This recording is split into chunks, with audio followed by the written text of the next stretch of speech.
Hello! This is Imaduck. You're watching QuackPoker Episode 6. Now I know what you're thinking. Imaduck, you just look so much better today. Is it your hair? Is it a different bear? Is it what's going on here? Well, no, it actually turns out that I have a new camera, and so now everything is in HD. We are all HD here at Quack Poker. So hopefully it looks better. You can really see the morsels in my beard hair here and everything. I'm sure it's just great and just a fantastic experience for you seeing me in HD. We're back here playing some 5 cent, 10 cent, once again on Juicy Stakes Poker. We're going to talk some beer, talk some poker, and just have a good old time here today. So I just sat down at this table. Don't know. Well, I guess I've played with these two guys a bunch. They look a little tight. Got a note on Dark Cash. Something about he likes to 3-bet a little bit light, likes to squeeze.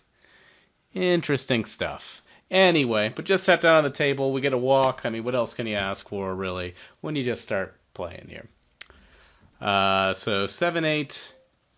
It actually looks like we can play it here with the implied odds here with 3 callers. I was normally just going to fold this here. We're not, we're totally out of position here and all that.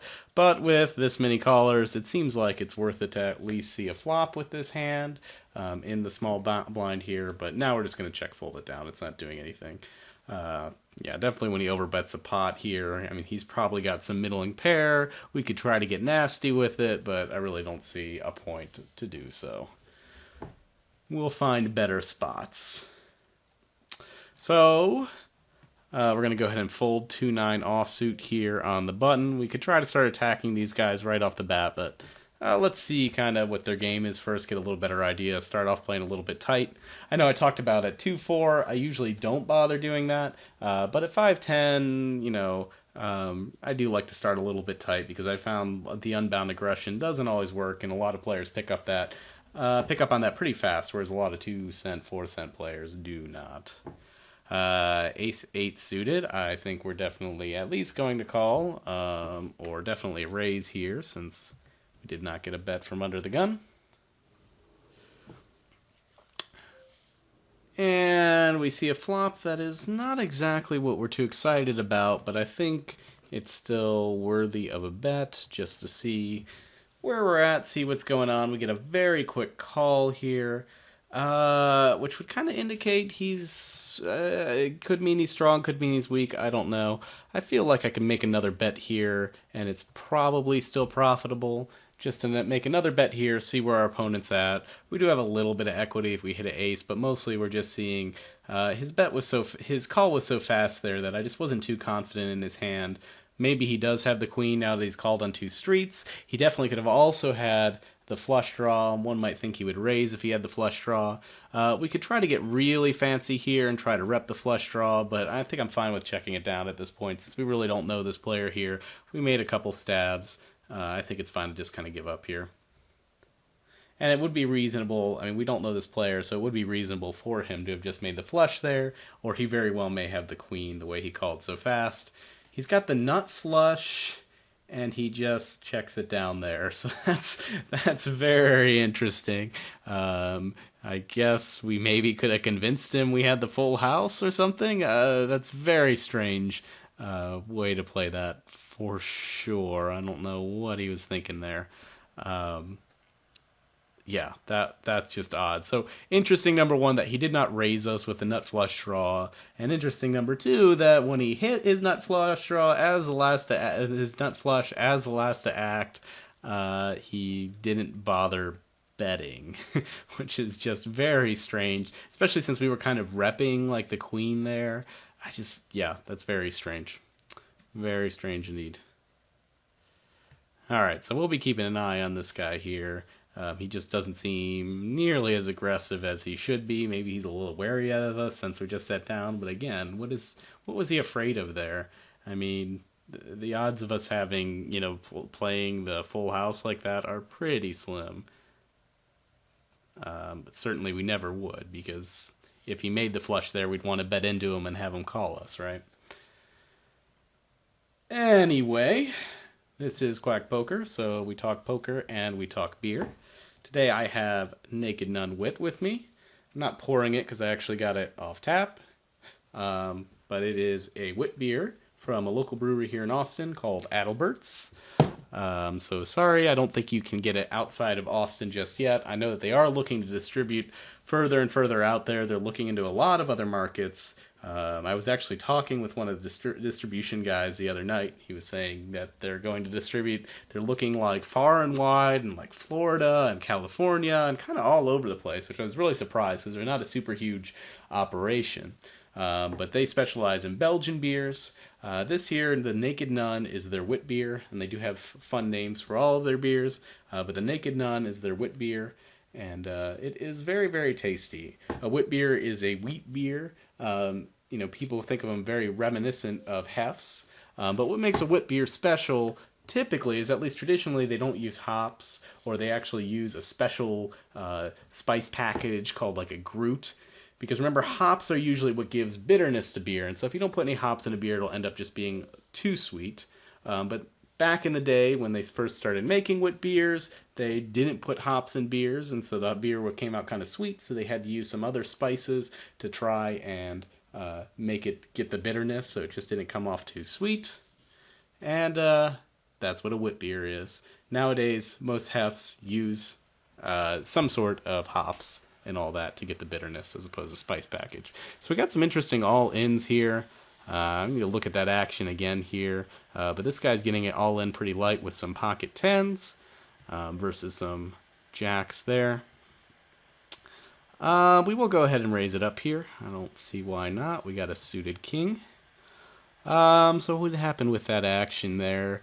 We had a small raise with the pocket tens, ace-queen offsuit, raises it up, min raises. Okay, and we just took it down there. Sticking with our plan, we got a suited jack. We're just going to start attacking here, see what happens. These guys both seem fairly tight, both the guys in the blinds. We're just going to take a few stabs here, see what's going on. So let's see, and then, okay, and the jacks were a little short stack, so they just kind of jammed it, and the tens call that jam. They jam so that the ace-queen has to jam. Okay, I guess it's not too crazy since two of the stacks there were pretty short. Anywho. Alright. So anyway, that's a wit beer. It's like a hef, but instead of hops, they use these spice packages. It gives it a little different character profile. They also tend to be very, very, very hazy as a rule. Because that's from all the wheat they use in there. Most beers are using, barley and some other grains. Hefeweizens and other wit beers, they use wheat. And these wheat beers, we'll go ahead and call here. What the hell? And so the wheat beers, the wheat tends to make it very cloudy. Also in traditional style, they tend to leave the yeast in there, and that also adds to the cloudiness of the beer. Alright, now here we are. We've got a gut shot here, so I don't see any reason why we can't just call. There's no reason to think our opponent is super strong here, and when he checks it back to us, I have no problem going ahead and betting at him here. He calls us. Interesting. Then checks again at us. He could have been on some sort of draw, which he didn't make. I'm okay making another bet here. Oh, he's just got aces. Okay. So that was a little strange way to play aces there, where he's trying to slow play into us on the turn there. Maybe he was afraid of some sort of draw we had there, but I think he was really just trying to slow play for value there. Okay. We'll keep an eye on him, but not much we could do there, I don't think. I think it was totally fine to attack it there. He definitely was feigning some weakness. His call on the turn very easily could have been... could have been a lot of weaker hands, 8-9, that he would give up, a check call on that turn there. It's kind of weird for him not to check raise with the aces there, and then he just flats it on the river. I'm okay with just folding here. This flop's way too wet. We did not catch our set. No reason not to fold here. Oh, and of course, since we're drinking Adelbert's beer, have to wear my Adelbert's shirt. Yeah. 6-5 on the button. You don't know too much about these guys, but they're looking a little bit tight. I'm fine with just sticking it still, being a little aggressive here still, and seeing what happens. And we take it down.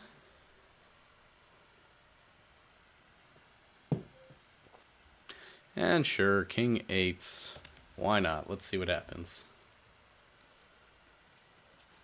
Just feel like playing a little loosey-goosey today. We'll see what happens here. This is an interesting flop. I think we can usually bet here and take it down. With these two players being so tight, it's pretty likely that they didn't really connect with it.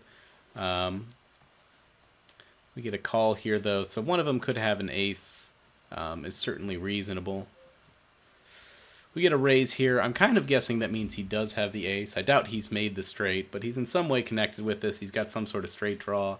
Since we got called by PV Dude here, I think it's fine to just fold, because we probably don't have the best hand, and I'm not going to feel really good unless like a king comes on the turn or something like that. And we definitely could be running into some sort of made hand as well.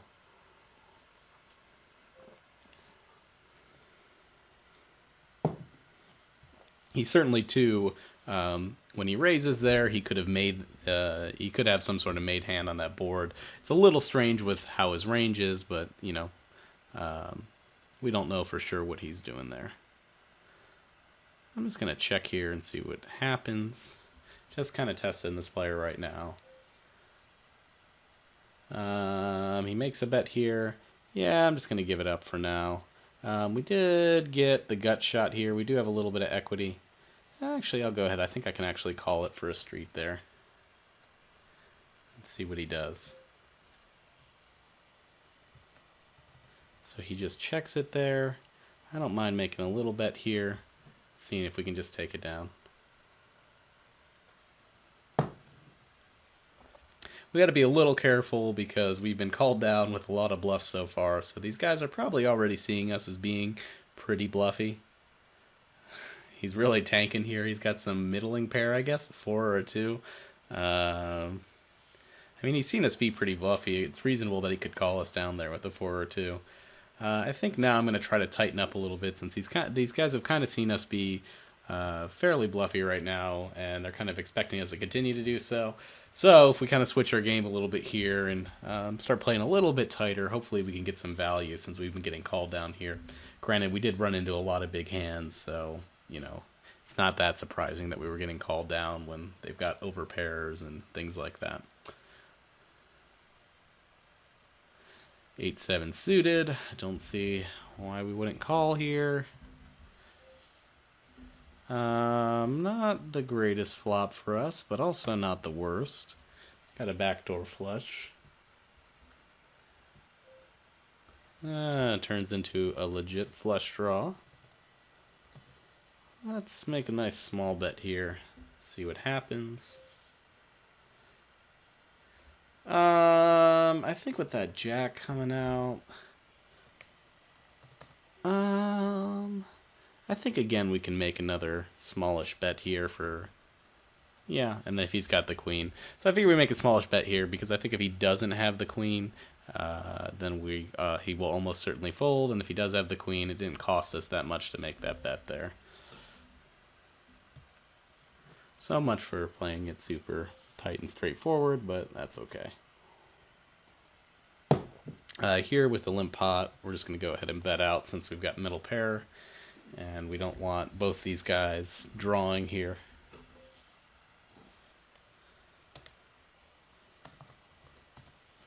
Going to go ahead and bet again, see what he thinks about that, and he goes ahead and gives up.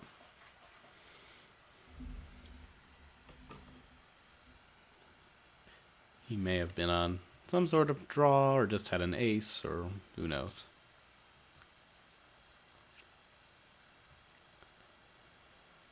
All right.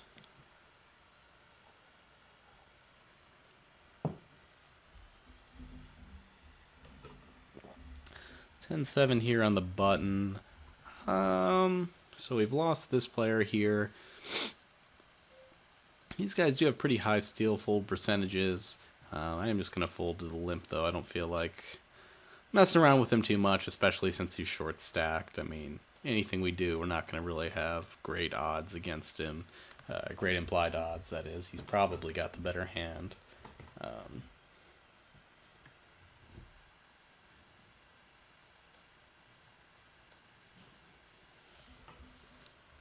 So checks around on the flop, and then everybody calls on the turn. You don't see that too often. Okay, so the 8-7 had a draw, and then we had a jack there, and then this guy nailed the king on the river. Now, why he called on the turn, I'm not totally sure. He had the 5-king. Okay, so he had the flush draw on the turn, and then he made his king on the river. Interesting that he didn't bet that river there. I mean, he can't really expect anybody else to have the ace, I don't think, there. So he might as well just go ahead and bet out on that river and see what happens. Maybe he was expecting Ship It to bet again. Ship It, of course, had the straight and the flush draw. So he seems in pretty good shape. It's kind of surprising he didn't bet that flop. But I guess he was middle of the act after the flop. Yeah, I'm surprised he didn't bet that flop for some value and protection there. But I mean, I guess it's not really value. He didn't have a made hand, but he could have built the pot up a bit because he did have a lot of outs.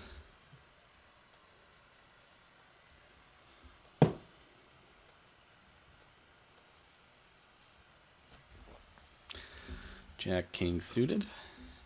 I'm happy with this. Don't know anything about the new player who just sat down, and he opens pretty big, but I still don't think we can give up this hand. No matter what really happens here, unless someone makes a big raise or something like that. I'm fine with just the call here. And we do flop our flush draw here. He makes a bet. I think we're going to go ahead and raise it on up to, let's pull a J Carver, make it 101 dealer. Get a very quick call there. But it's unlikely he's hit this board. I'm going to make a smallish, sort of blocking bet. Yeah. It's sort of a blocking bet if he's got a made hand. I don't want him to make some bigger bet there, so I'm fine with just making a smallish bet. Basically, I felt like if he had a made hand there, he was going to bet no matter what, and we were going to call no matter what. And if he didn't have a made hand bet, he was going to fold. A made hand, he was going to fold to any bet. So I felt like it was a fine bet to make on that turn there. We flop middle pair here, so we're going to go ahead and bet. You get a very quick call, but the 10 on the turn makes us think we probably have the best hand still. I mean, unless he's got some weird pocket pair that he's playing a little slowish in the big blind, but he's got like 9s or something. He might call and call. He could also have a 7 here. It's a little strange to see him call twice there. He can maybe have the 10. I don't really feel like firing the third barrel here. Or he just had the heart draw, which is what it looks like. Or nothing. Okay, he just had a very small pocket pair there and just felt like he was going to call me down. I don't know if we could have value bet that river. I mean, again, some of these guys have been calling us down. So he may have been inclined to do so. He certainly was calling us fairly light with those 5s when we fired 2 barrels into that. But yeah, I think that's pretty standard. I think that was a fine play on our part. I don't think betting that river makes much sense there,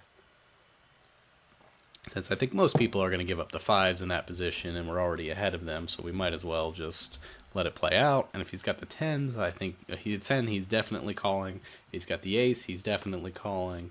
So there's really no point to make a big bet on the river there, I don't think.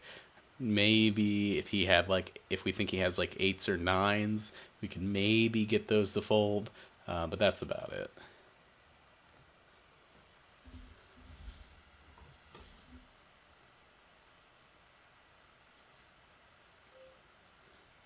I guess the other reason to bet there maybe is because if he bets out on that river, we have kind of a tough decision, although we're probably just going to fold, I think. It's almost impossible that we have the best hand unless he's just betting with a misdraw, I guess, on that river.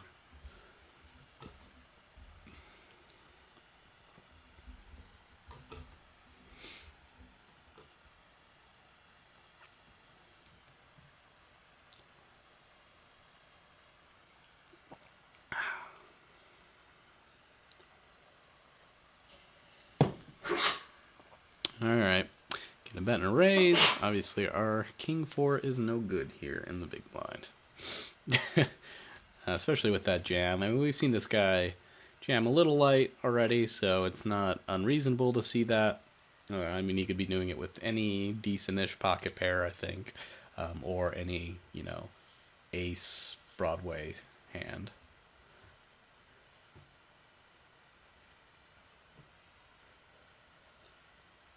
Is what I would guess, at least. Although his 3-bet percentage is a little wide, but we don't have a ton of hands on him, so it's hard to say what that number means. I don't think this guy's been folding too much in the big blind here. He's been defending a lot, but I'm still okay with the bet here. Note that his full C-bet is 0 out of, well, we've only seen him do it 3 times, but that's kind of how I felt, as he hasn't really been folding to any C-bets, but he may have just been connecting with the few opportunities he had. Before, when we saw him not fold, he had the 5s on that fairly dry board, so that kind of made sense. We go ahead and give up our queen 6.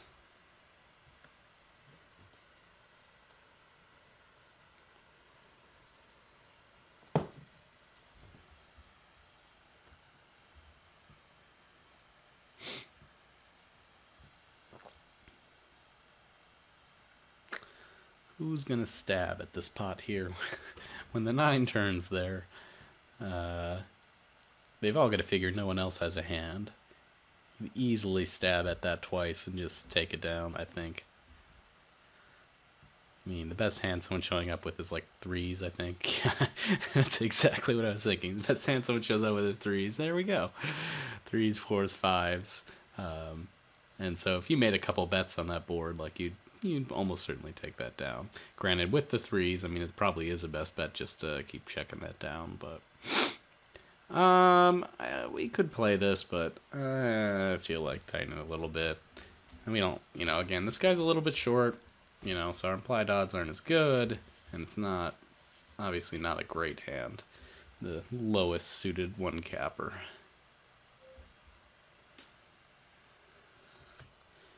I will open with the 9 queen suited here.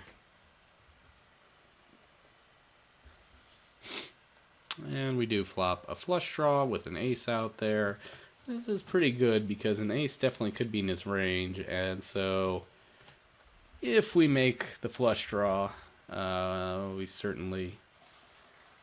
if we make the flush there, we certainly could get a lot of chips out of it, but he did not have the ace, so he just gave it up.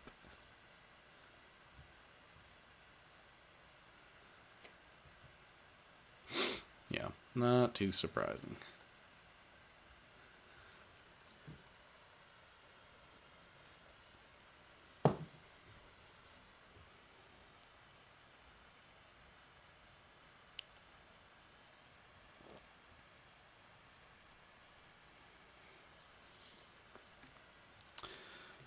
Deli 69 defends here. This flop's fairly dry. Got some spades out there. And, ooh, that turn card is kind of interesting. Unlikely that either of them are on a straight draw, but Deli was saying he's on like a flush draw here, or maybe even made his flush there on that turn.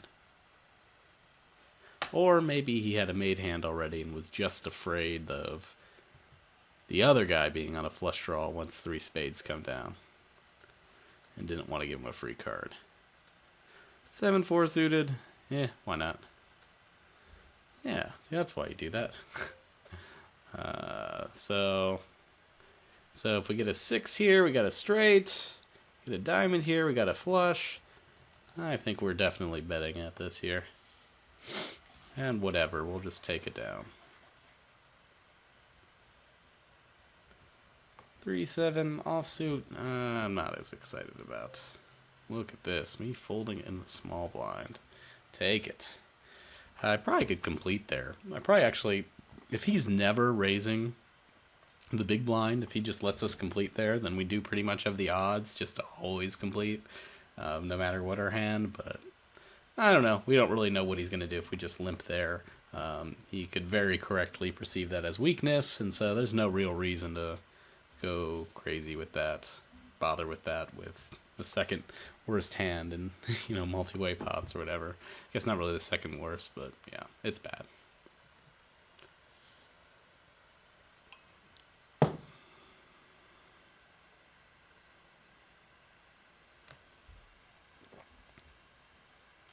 I missed the action exactly here, but I'm a little surprised on this river bet. This guy is repping something big, like a made flush. And the other guy has 9, so he's got the overpair versus the made flush. We're going to fold this J3. So let's see. So that hand, guy raises with 9s under the gun. Gets a call from the big blind with Queen 8 suited. Yeah, pretty reasonable. Queen 8 suited flops the flush. Goes check, check. And Queen... surprising the 9s didn't bet out there. Seems like the 9s would definitely want to bet out on that flop for protection. Granted, I mean, he had already lost the hand at that point, but he didn't know that. He should definitely be betting for protection there, for protection in value against anyone who wants to stick around for the draw for any diamonds. So that's a little surprising to see him not do that. Turn comes, he calls, obviously, because he's still got the overpair, and river comes, and I think the call is kind of reasonable, except we haven't seen this UMass poker guy do any bets like that before, so that kind of hints he's got a big hand. He very well could have 7s, and certainly the flush was in his range, and he was, showing some strength after the flop, so... Yeah, I think you could let the 9s go there as well. I think with that bet, I would be very inclined to let the 9s go. Because what else is he really betting that strongly with? Is he betting that strongly with, like, some middle pair or something? I don't think so. I'm just going to bet this pot. He calls it here, but the ace comes, so he's unlikely to have anything. But it also makes it hard for us to rep the ace. So, yeah, I mean, I know this guy's been kind of sticky, but I don't feel like messing around with him. Now when that 7 comes, I think it's fairly unlikely that... Well, if the 7's good, I'm kind of thinking he's got an 8. But he could also just have some low pocket pair. I'm just going to make a small bet here and see what he does. If he raises us, yeah, then we have to fold. He very well could have made his flush here.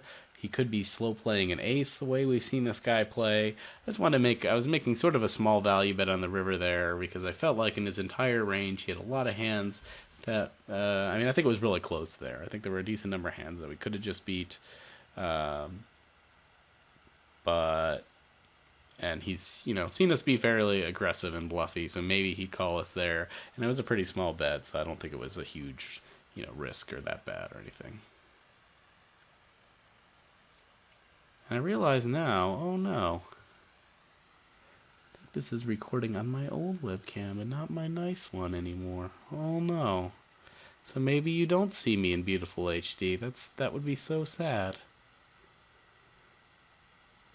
Can I fix this? I don't know. Whoop. Oh well, you may not be seeing me in HD yet. I can't really tell. I'll have to figure out after the fact. So my apologies if you weren't. I spoiled it for next time. Alright, we do land our ace here, so we are going to go ahead and bet out. I think 36 is fine. I think it's small enough to keep along the queen, big enough to get some value. When we get the 2 calls there, I'm actually okay with just checking here. We'll see what PV does. Oh, well, okay, that ace on the river tells us we probably have the best hand. And it also makes his bet look a little more bluffy, so I'm okay with that. Let's see what everyone else thinks about that. Okay, so nobody else really had anything. A little weird to see the calls there then, but because it was I mean, it felt like if they had the queen, if either of them had the queen, they were probably calling on that river there. So it's kind of weird. I'm not sure what they were calling with on that flop. Maybe some sort of straight draws and things, or with just some weird middling pocket pairs or something. Or maybe they just thought their kings were best. I don't know. It's hard to say.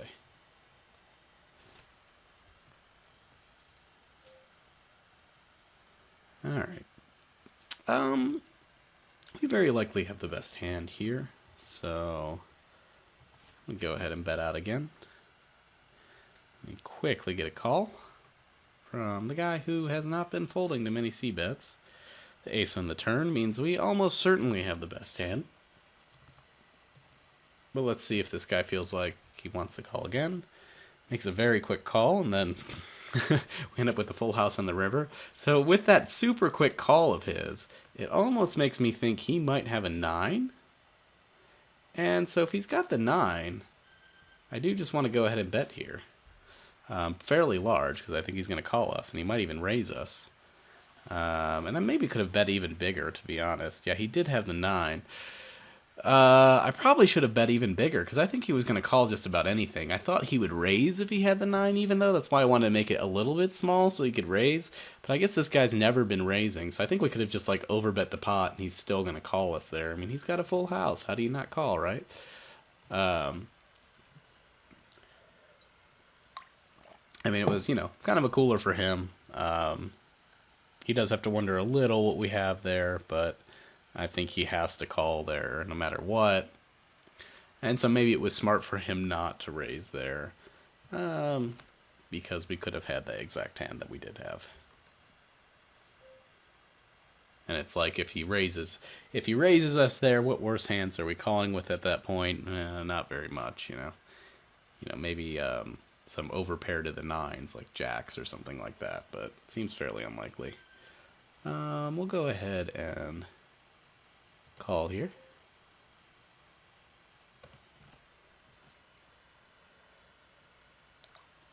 I think we have the best hand there enough of the time that that's okay. He checks with us there. So now the question is, what is he betting there? And he's just checking on the turn. Maybe some weird middling pair.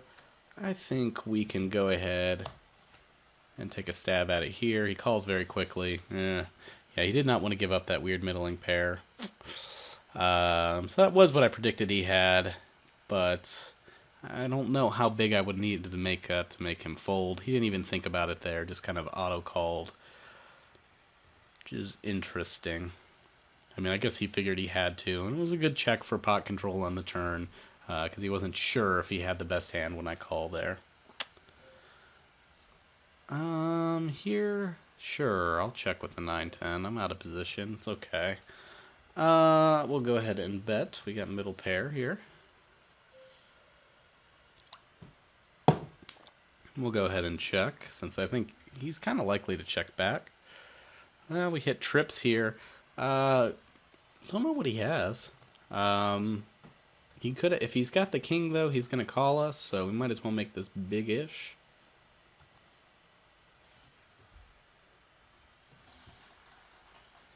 Did he have the king there and we called him again? No, he just had the ace and he just want to call us down. Okay, well, that's fine. I guess he figured we'd bet on the turn, so it was fair to call us down there. He might be, even stewing a little bit after we kind of coolered him earlier. But, if he'd been a little more aggressive that hand, maybe it would have turned out differently.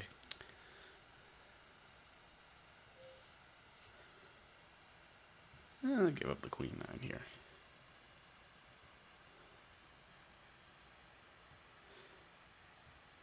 Yeah, because on that previous hand, yeah, he calls us down with the 5 ace of diamonds, which is interesting. Yeah, so he's just calling us down with the ace. I mean, when the board double pairs there, yeah, he's got the best non-paired hand, so yeah, it's a reasonable call there. He could figure a lot of time he's just splitting the pot. That's kind of reasonable.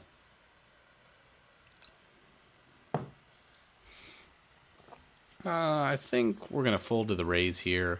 Maybe if PV Dude wasn't behind us, we would just call, but With him acting behind us. You know, it was a small enough raise that we could call there, but with him acting behind us, I don't think it's really worth it. He could easily raise it up or do something weird, and not that I would expect this player to. We haven't seen him do it much, but he's a little tilty. He might do some strange stuff right now. I mean, we're thinking he might be a little tilty. I don't know.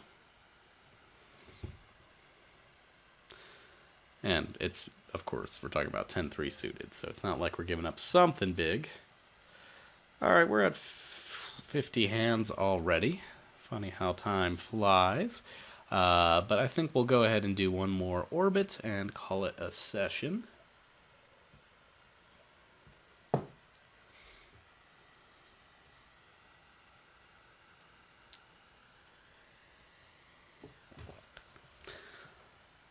Sorry, playing with my camera here, and in awe of the action here with a board like that, and there's 45 cents in the pot. How exciting.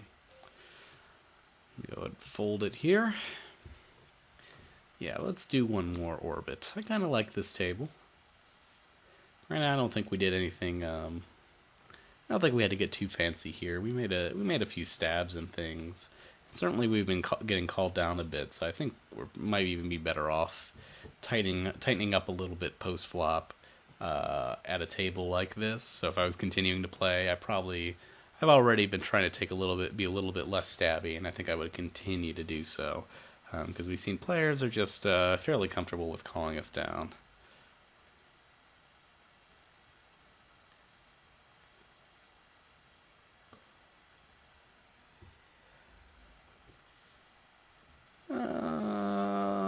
I think we can go ahead and call here. We've got an ace.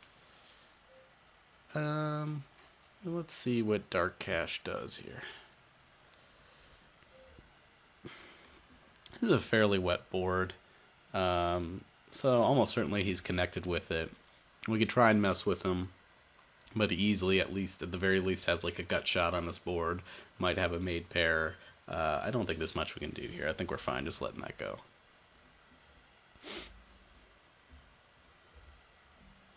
It's a little big of a, well, I guess not that big of a bet for him to be on a drawing hand or something, but yeah, it wasn't that big. Queen Jack offsuit. I think we're going to go ahead and just raise this up. We probably have the best hand. Don't necessarily want to play it out of position. I don't necessarily want to just check it around here. So we do go ahead and get called. I think we can rep like any sort of pocket pair here. And yeah, get a decent amount of respect and just take it down. Deuce 7. I will occasionally play Deuce 7, but not here.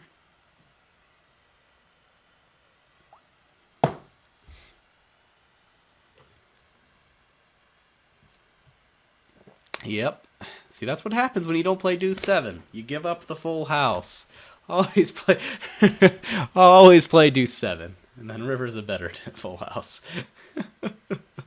Oh, and they both got the aces there. They would have never put us on Deuce 7. Who's going to put us on Deuce 7 there? Come on. We would have made a killing there. Ah.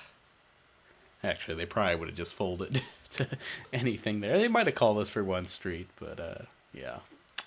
Oh, well.